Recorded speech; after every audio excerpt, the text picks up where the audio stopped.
So Joe Biden has just said earlier today that he would be willing to renegotiate the stimulus check promise he and Ossoff and Warnock made to the American working and middle class. That he would be willing to renegotiate the promise that gave the Democrats those vital Senate wins in Georgia. Here's what Reuters is reporting. It says here, President Joe Biden said on Monday that he is open to negotiating the eligibility requirements of his proposed COVID stimulus check, a nod to lawmakers who have said they should be more targeted to lower incomes.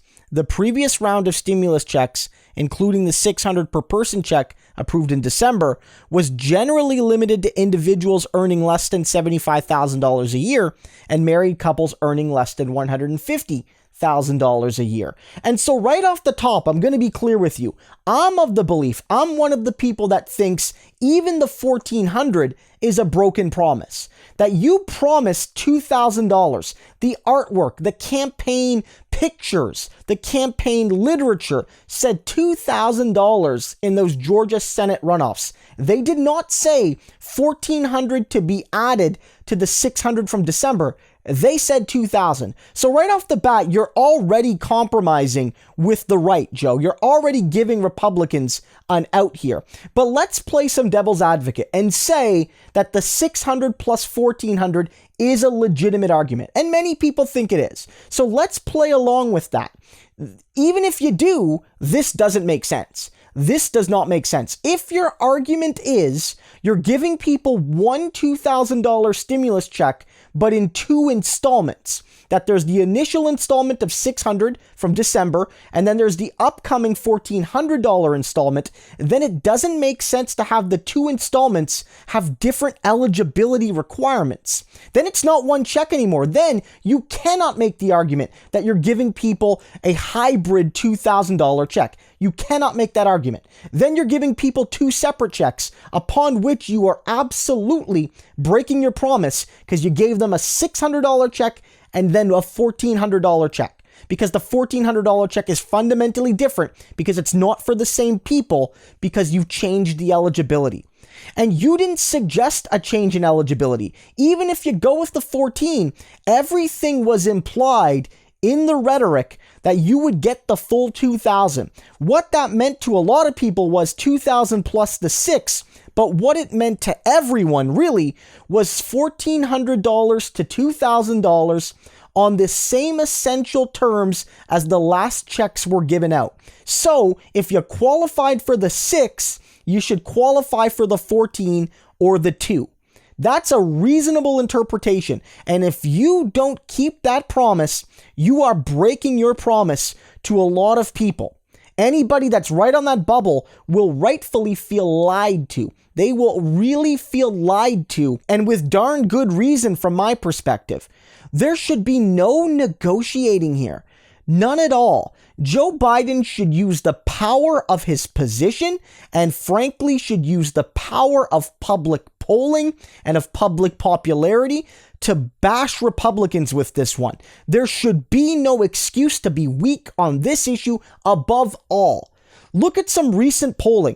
There was polling done by Data for Progress just a couple days ago. The poll was released today, I believe. And what it shows is a super majority of Americans, including a super majority of Republicans, basically at least 70% of Republicans, support a $2,000, not a $1,400, a $2,000 check to most Americans. Now, that doesn't necessarily define what they mean by most, but I think the implication should be, and it's not unreasonable that it would be, that the check would go out on the same eligibility basis as the $600 and the $1,200 way back in 2020, earlier in the year.